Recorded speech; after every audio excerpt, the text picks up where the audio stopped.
Bismillahirrahmanirrahim. Assalamualaikum warahmatullahi wabarakatuh. Ini kita masuk ke materi tentang struktur atom.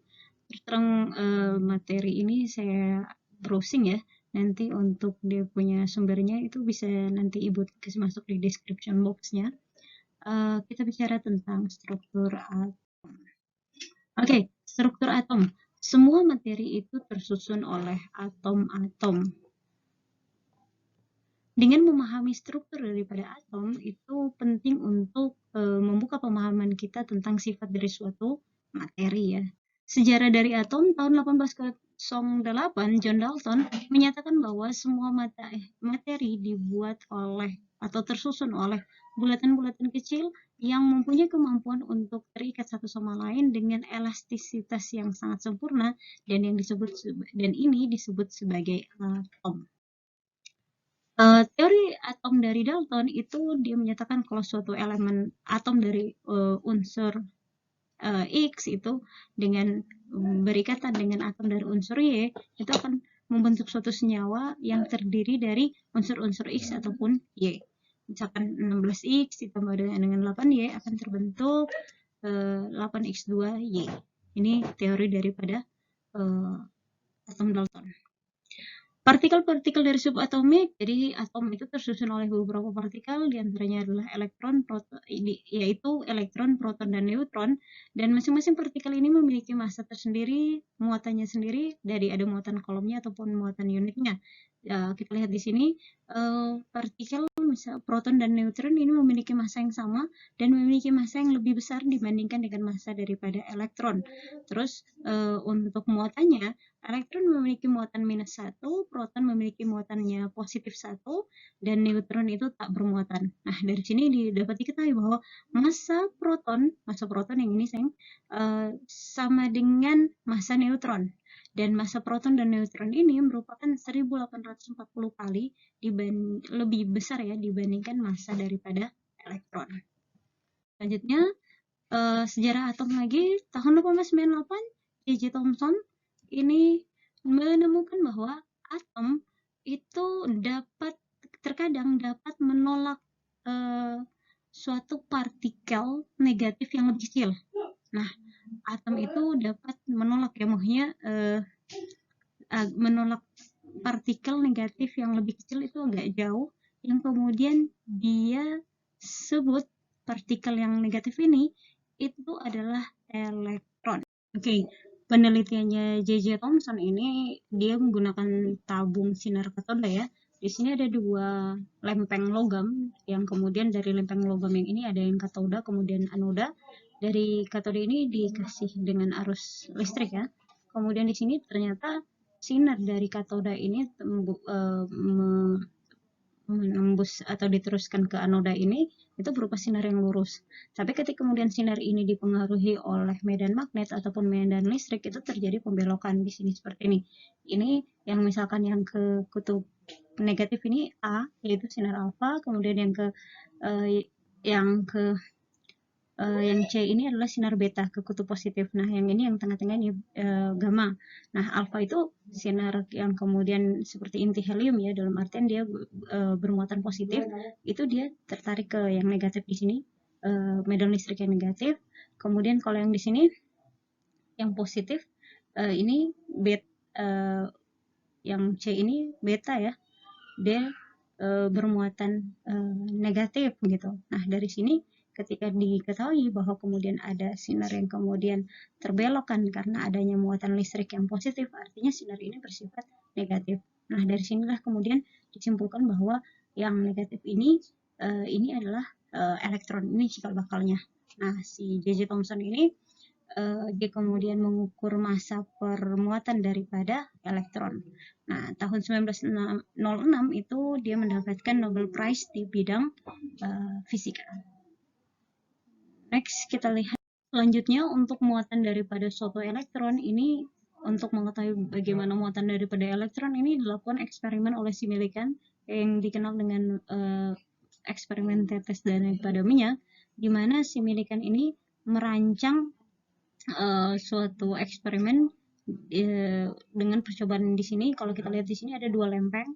Nah, di dua plat ini menjadi elektroda, yang satu bermuatan positif, yang satu ini plat ini bermuatan negatif.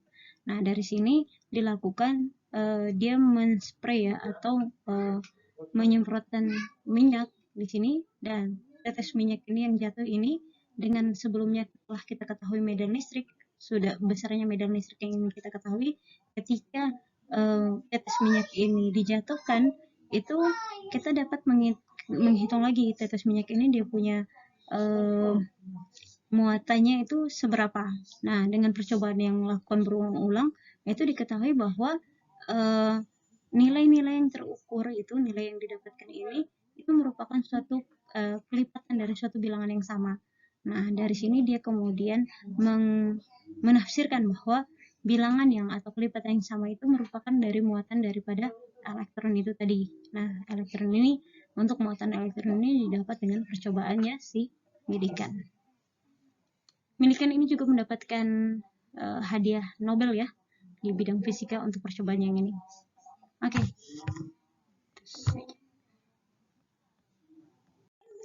Sejarah atom yang selanjutnya itu tahun 1910 oleh Ernest Rutherford, di mana di sini Ernest Rutherford ini dia mengamati percobaan yang dilakukan oleh Geiger dan Marsden. Nah, di mana percobaan ini mereka menembakkan inti helium ya, atau sinar alfa. Kan sinar alfa dengan inti helium sama ya, 24, dia punya muatan sama masanya gitu. Mereka menembakkan inti helium pada suatu lempengan tipis daripada emas yang memiliki ketebalan cuma beberapa atom. Nah, mereka menemukan bahwa sinar yang ditembakkan ini umumnya lolos, dalam artian menembus daripada lempengan logam itu tadi.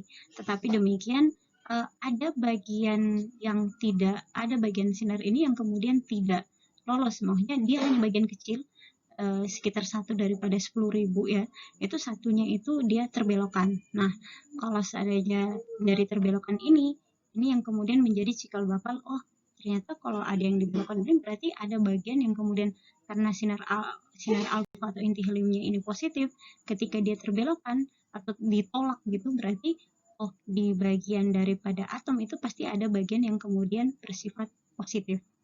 Oke.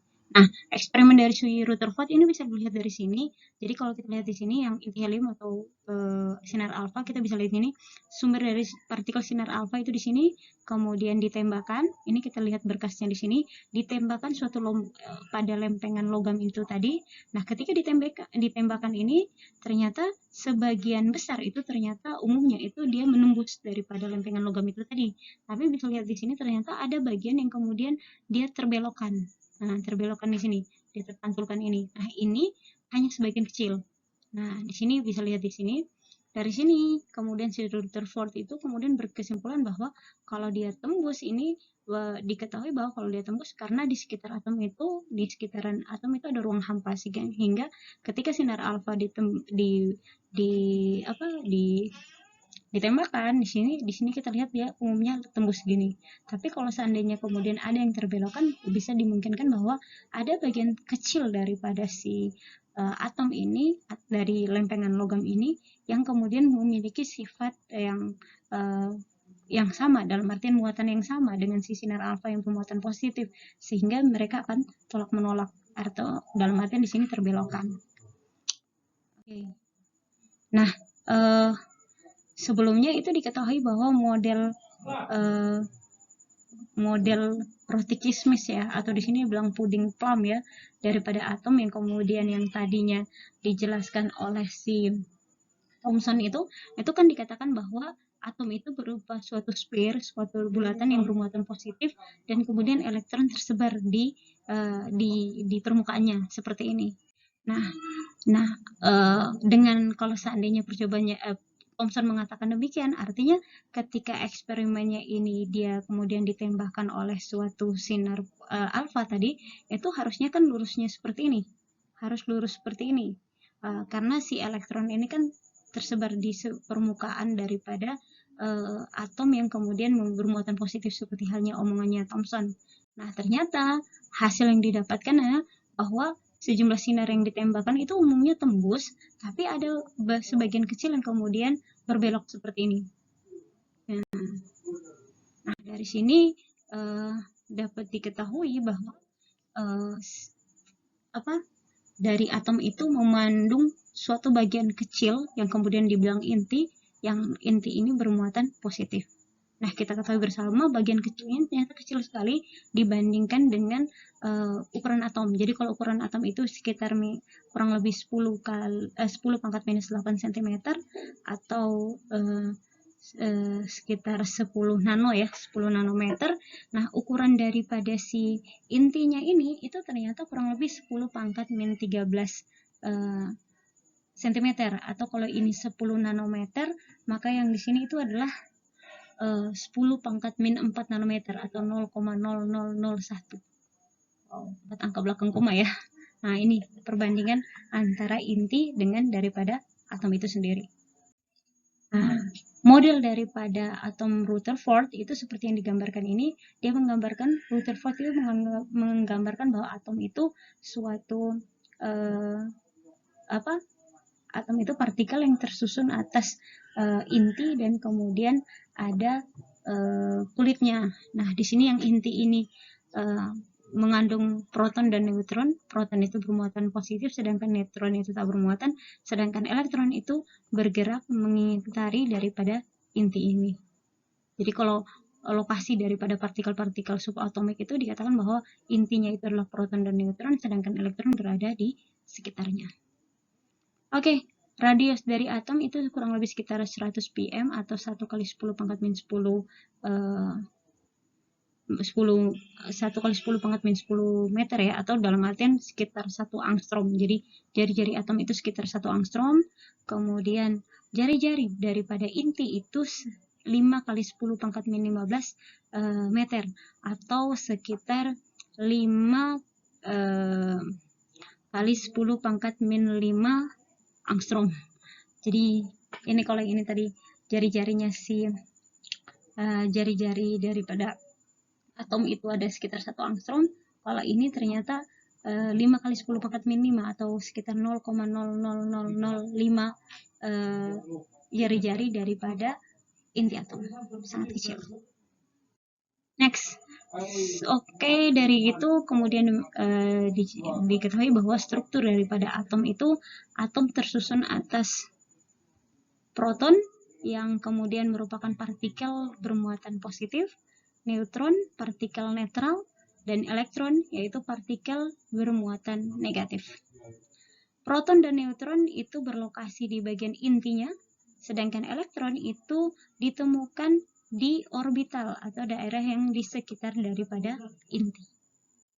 Oke, untuk atom helium itu diketahui bahwa intinya itu terdiri atas 2 neutron dan juga 2 proton, sedangkan dia punya intinya ada 4 ya, 4 di sini dalam artian 2-nya proton, 2-nya neutron, sedangkan elektron itu ada 2, itu pada orbitnya seperti ini. Nah, ini proton, neutron, elektron, dan juga yang ini adalah selnya atau kulitnya, kulit daripada atom itu sendiri.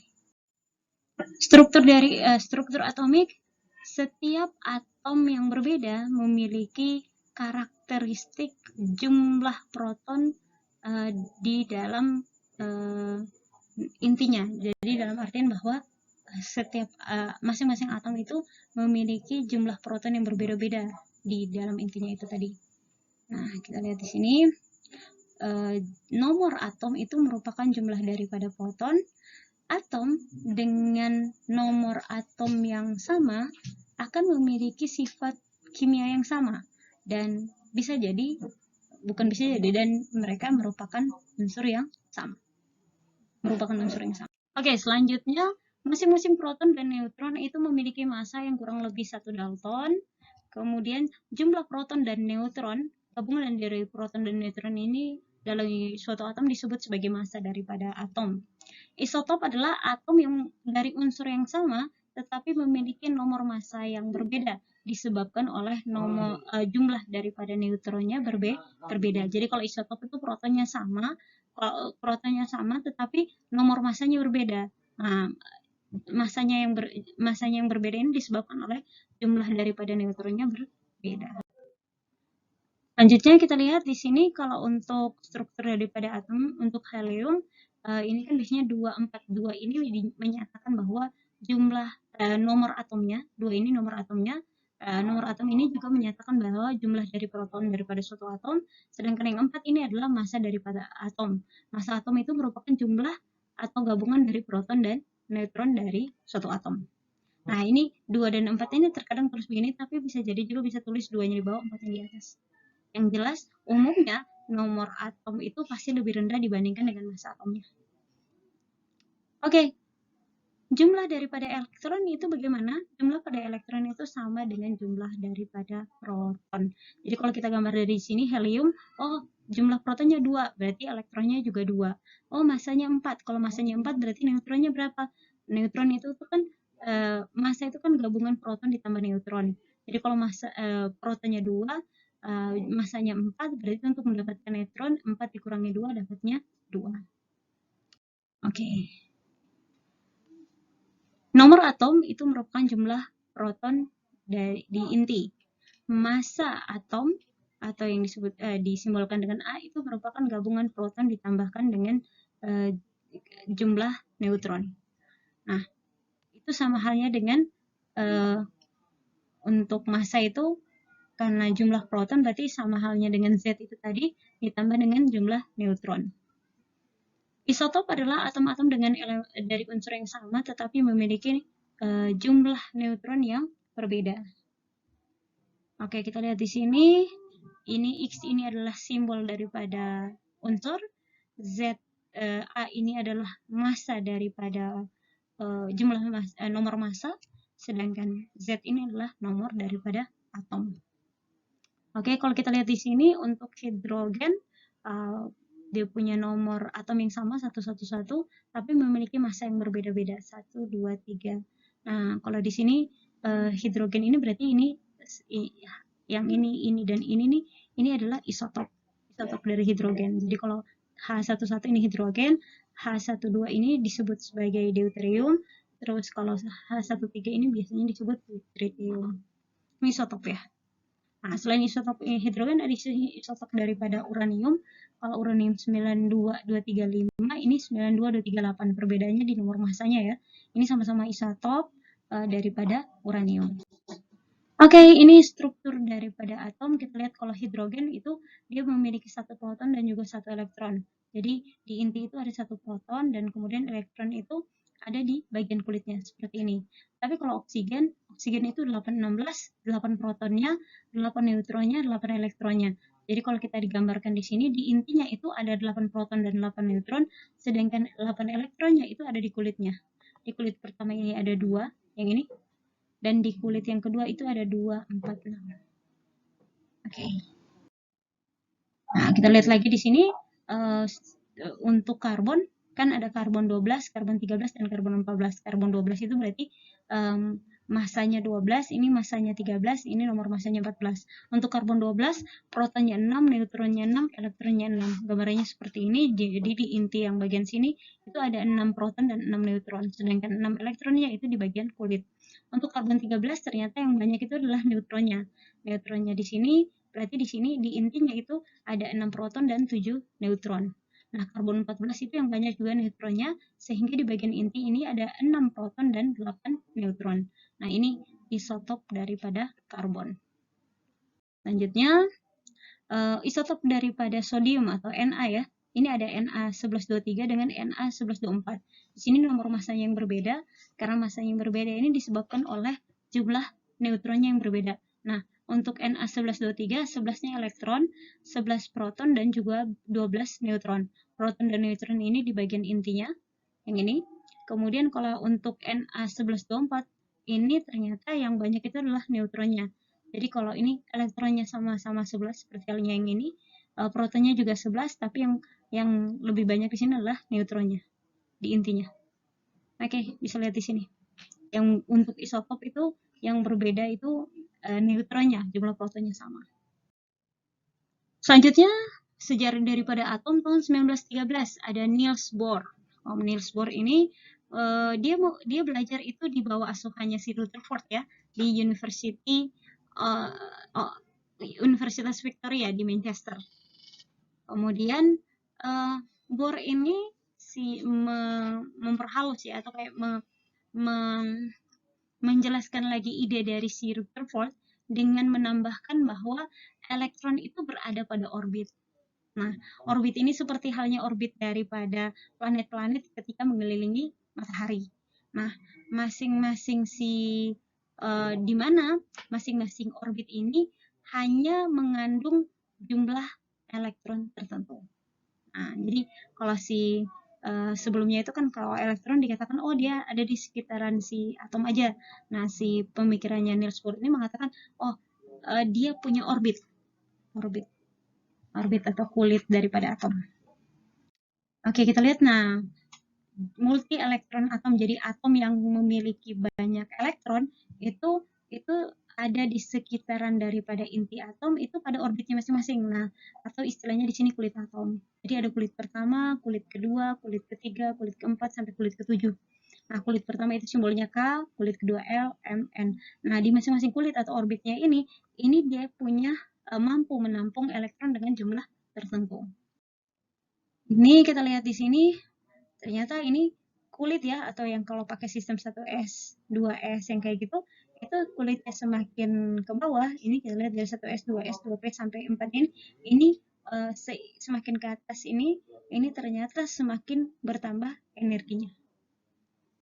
Oke, kita lihat ini elektron dalam orbit di sekitar nukleus. Jadi kalau ini N1 itu kulit K, orbit 1, orbit 2, dan seterusnya ini kulit K, L, M, O. Nah, untuk dia punya orbital yang 1S, 2S ini ternyata dia punya bentuk ya, bentuk orbitnya ini masing-masing bisa lihat seperti ini. Ini kalau 1S seperti ini, terus 2P itu seperti ini, 2P ini juga, ini 3D bentuk orbitnya masing-masing ya, seperti ini. Next, kita lihat model atom Bohr itu dia menggambarkan seperti ini. Elektron itu hanya memiliki harga energi yang spesifik atau yang tertentu. Kemudian sinar yang diemisikan oleh elektron sinar itu atau apa ya akan dikeluarkan oleh elektron ketika elektron itu bergerak dari satu tingkat energi ke tingkat energi yang lain, atau dalam artian di sini dari satu tingkat energi ke tingkat energi yang lebih rendah. Jadi ketika misalkan si elektron ini bergerak atau berpindah ya dari kulit di sini kulit 3 ke kulit 2. Nah, itu dari tingkat energi yang besar ke tingkat energi yang rendah itu dia akan mengemisikan atau mengeluarkan energi. Oke, untuk perhitungannya berapa banyak emisi daripada energi ini itu dirumuskan seperti ini, di mana N ini merupakan nomor kuantum ya, yang 1, 2, 3 itu. Kemudian atau di sini kulitnya, orbitnya, sedangkan RH ini adalah konstanta Rydberg seperti ini. Model atom Bohr seperti yang digambarkan gini. Jadi ini inti, kemudian ini ada kulit. Elektron itu pada kulit atom itu 1 sampai 7 ya. Nah, kalau kita lihat di sini, ini akan mengalami eksitasi apabila elektron dari kulit yang lebih kecil atau ya, itu berpindah ke level kulit yang lebih besar ya, dari kulit yang tingkat energi yang lebih kecil ke tingkat energi yang lebih besar. Nah, di sini dia akan mengalami eksitasi dan terjadi penyerapan energi. Kalau yang di sini itu dia berpindah daripada kulit tingkat energi yang tinggi ke yang lebih rendah. Ini dia akan mengalami atau mengeluarkan emisi cahaya. Di sini dia mengalami relaksasi. Oke, ini struktur atomik lain di sini. Ini gambarnya. Ini kalau ini orbital 2s-nya, ini orbital 2p-nya. Ini masing-masing seperti ini. Ini gambarannya, ini kulit, ini inti. Kalau ini kulit pertama, kulit kedua, kulit ketiga, dan selanjutnya seperti ini. Jika kemudian berpindah dari kulit, misalkan dari kulit ke L, kulit kedua ke kulit yang pertama, atau ini akan dikeluarkan sejumlah energi. Sebaliknya, kalau dari kulit K ke kulit L, yang K ke L ini akan menyerap sejumlah energi. Jadi kalau dia dari L ke K itu dia melepaskan energi, tapi kalau dari K ke L itu dia akan menyerap energi seperti ini. Oke, next itu tentang model atom Bohr ya, untuk keadaan dasar dan keadaan tereksitasi. Oke, pada model Bohr untuk hidrogen, jumlah energi yang terendah daripada satu elektron di hidrogen ini itu akan ada pada orbit atau pada kulit yang pertama, N sama dengan 1. Nah, ini dia pada keadaan dasar. Nah, di sini kalau jumlah energinya terendah itu kita sebut sebagai keadaan dasar atau ground state. Nah, ketika atom ini kemudian memperoleh tambahan energi, itu elektron dapat melompat ya ke orbit dengan tingkat energi yang lebih tinggi. Nah, kalau keadaan yang kemudian di mana atom memiliki tambahan energi sehingga elektron itu bisa kemudian melompat ke orbit dengan energi yang lebih tinggi, itu kita akan sebut ini sebagai keadaan tereksitasi. Nah, atom-atom itu biasanya kurang stabil kalau pada keadaan tereksitasi. Nah, itu sebabnya dia akan kemudian melepaskan sejumlah energi lagi untuk kemudian kembali kepada keadaan dasarnya. Nah, posisi ini atau kondisi ini nih bisa hanya satu kali atau satu langkah, bisa juga sampai beberapa langkah, beberapa tahapan. Selanjutnya, nah di gambar-gambar ini adalah gambaran daripada sinar yang diemisikan daripada sejumlah unsur ya, yang kemudian dia akan memiliki warnanya masing-masing. Misalkan di sini kalau A ini daripada gas hidrogen, kemudian B ini gas helium. Sinar itu akan diemisikan ketika senyawa daripada logam alkali itu tereksitasi dalam nyala gasnya. Nah, contohnya seperti litium, kemudian ini sodium punya warna sinar yang berbeda-beda ya. Yang ini kalium atau potasium. Yang ini natriumnya ya. Oke, nah kalau lampu helium itu tadi kan punya warna merah ya. Nah, ketika sinar yang berwarna merah ini kemudian diteruskan oleh atau dengan prisma ini akan diteruskan kemudian dia akan menghasilkan spektrum garis warna dengan warna yang berbeda-beda ya, seperti ini. Bisa kita lihat di sini, atau kalau kita lihat di sini, setiap unsur ini akan memiliki spektrum emisi yang berbeda-beda. Jadi kalau misalkan di sini ada suatu unsur, kemudian dikasihkan dengan dipanaskan atau dialiri listrik ya. Nah, ketika sinar yang dihasilkan ini dilewatkan oleh suatu prisma, ini dia akan menghasilkan spektrum garis dengan warna yang berbeda-beda dan dia terpisah seperti ini. Nah, yang ini yang kemudian kita sebut sebagai spektrum garis. Nah, masing-masing unsur itu dia akan menghasilkan spektrum garis yang berbeda-beda. Seperti ini. Kalau untuk atom hidrogen itu dia akan kasih spektrum garis yang berbeda-beda dengan pada panjang gelombang tertentu. Nih, lihat panjang gelombangnya masing-masing. Jadi kalau nanti unsurnya berbeda, nah spektrum garisnya juga akan berbeda-beda. Nah, di panjang gelombang yang berbeda-beda. Jadi dia memiliki keunikan masing-masing. Selanjutnya itu adalah spektrum hidrogen untuk model atom Bohr. Kita lihat di sini masing-masing atom hidrogen ini memiliki orbit yang sama sehingga setiap atom hidrogen itu dapat dapat memiliki transisi energi yang sama.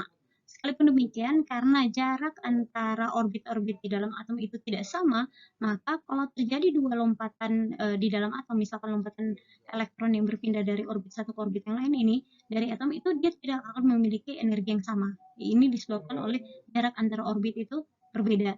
Nah, dari sini dapat diketahui bahwa apabila orbitnya itu semakin dekat, maka emisi foton ini akan memerlukan energi yang lebih rendah. Nah, kalau energi foton ini lebih rendah, maka akan akan menjadikan panjang gelombangnya itu juga lebih rendah. Oleh karena itu, kita akan mendapatkan spektrum emisi daripada hidrogen ini kita akan dapatkan dengan banyak spektrum garisnya. Hal ini menjadi keunikan daripada atom hidrogen. Nah, kita lihat sebenarnya ini dari satu atom hidrogen aja emisinya ini bisa banyak seperti ini, garisnya juga berbeda-beda ini dengan warna yang berbeda-beda pada panjang gelombang yang berbeda-beda. Nah, panjang gelombangnya ini yang tadi katanya panjang gelombang yang lebih rendah ya. Oke, selanjutnya untuk spektrum hidrogen kalau kita gambarkan seperti ini, warnanya tadi yang berbeda-beda itu tadi. Nah, ini kalau misalkan ya, ini dari loncatan energi daripada N3 ke N2. Ini kan satu orbit aja nih, bedanya satu aja. Nah, di sini dia itu akan menghasilkan spektrum garis merah itu pada panjang gelombang 657 nanometer. Tapi kalau seandainya lompatan elektron ini dari N4 ke N2, ini kan berarti lewatin 2 orbit ya, N4 ke N2, maka itu akan menghasilkan spektrum garisnya itu warna biru kehijauan itu pada panjang gelombang 486 nanometer dan seterusnya. Ini violet juga, ini kalau lebih panjang lagi ini panjang gelombangnya lebih rendah lagi. Nah, ini untuk spektrum atom hidrogen. Nah, oke. Bohr menunjukkan bahwa energi untuk atom hidrogen itu sama dengan E foton sama dengan delta E sama dengan delta F kurang delta I. Delta E sama dengan EF kurang EI. Gimana? EF itu rumusnya seperti ini, sedangkan EI itu rumusnya seperti ini. Oke, di mana RH ini adalah konstante Rydberg dan N ini adalah orbitnya tadi ya, yang kulitnya. Oke. Ini selanjutnya kita lihat spektrum garis dari beberapa unsur. Kita lihat di sini. Ini ada yang pertama ini untuk matahari ya. Ini spektrum garisnya, ini warnanya degradasinya luar biasa, lebih panjang karena sinar matahari itu kan banyak ya gelombang cahayanya gitu. Terus kalau hidrogen ini ini pada panjang gelombang sekian, warnanya sekian. Kalau helium ini berbeda, panjang gelombangnya juga spektrum garisnya juga banyak ini. Terus kalau ini raksa ya, merkuri, ini punya warna yang berbeda-beda. Nah, kalau uranium ini juga seperti ini. Nah, jadi masing-masing unsur itu memiliki spektrum garis yang berbeda-beda. Kita lihat selanjutnya. Emisi sinar oleh atom natrium. Kita lihat ini. Kalau natrium itu dibakar, itu kan dia akan menghasilkan warna yang seperti ini ya. Nah, ketika kemudian kita lihat spektrum garisnya, ini ada pada yang warna kuning ini pada panjang gelombang 500 sekian, hampir ke 600 ini. Yang untuk warna kuning ini. Next, kita lihat. Atom netral itu untuk struktur atom ya. Atom netral itu memiliki jumlah yang sama antara proton dan elektron. Atau atom dikatakan netral ketika jumlah proton sama dengan jumlah elektron. Kemudian ion itu merupakan atom yang bermuatan. Kation itu memiliki proton yang lebih banyak daripada elektron, sehingga dia bermuatan positif. Kalau anion, ya ion itu kan ada ion positif, ion negatif ya. Kalau ion positif itu jumlah protonnya lebih banyak daripada elektron, sehingga dia bermuatan positif. Kalau anion atau muatan negatif itu ketika jumlah elektronnya lebih banyak daripada proton, sehingga dia bermuatan negatif. Oke. Suatu ion itu terbentuk ketika suatu atom atau grup daripada atom itu memiliki muatan positif ataupun negatif. Mengapa? Jika suatu atom netral itu kekurangan satu atau lebih daripada elektron, ini kalau elektronnya pergi, itu kan berarti protonnya lebih banyak nih jumlah daripada elektron. Nah, kalau protonnya lebih banyak, dia akan bermuatan positif. Nah, kalau bermuatan positif, dia akan menjadi kation. Ini kita lihat di sini pada natrium itu dia memiliki yang atom natrium ya, dia memiliki 11 proton dan 11 elektron. Ketika satu elektronnya pergi, jadi jumlah elektronnya menjadi 10. Nah, jumlah protonnya lebih banyak daripada jumlah elektron. Oleh karena itu, natrium ini akan bermuatan positif. Nah, jika atom netral ini mendapatkan ya, atau memperoleh, atau menyerap, atau mengambil ya, atau menangkap satu atau lebih daripada satu elektron, itu dia akan menjadi anion. Nah, bisa lihat di sini, misalkan Cl, dia punya 17 proton dan 17 elektron. Nah, ketika Cl ini mendapatkan tambahan satu elektron, jadi elektronnya jadi 18. Protonnya tetap 17, elektron jumlahnya lebih banyak daripada proton, sehingga Cl akan bermuatan negatif. Nah, itu tadi sejumlah bahasan tambahan ya untuk struktur atom. Ini Ibu ambil dari internet, Ibu pernah menjelaskan kalian juga di kuliah tatap muka. Nah, di sini ada latihan soal, ada 1 sampai 10, nanti aturannya seperti apa akan Ibu bahas. Nah, saya pikir sekian. Alhamdulillah, kurang lebihnya mohon maaf. Assalamualaikum warahmatullahi wabarakatuh.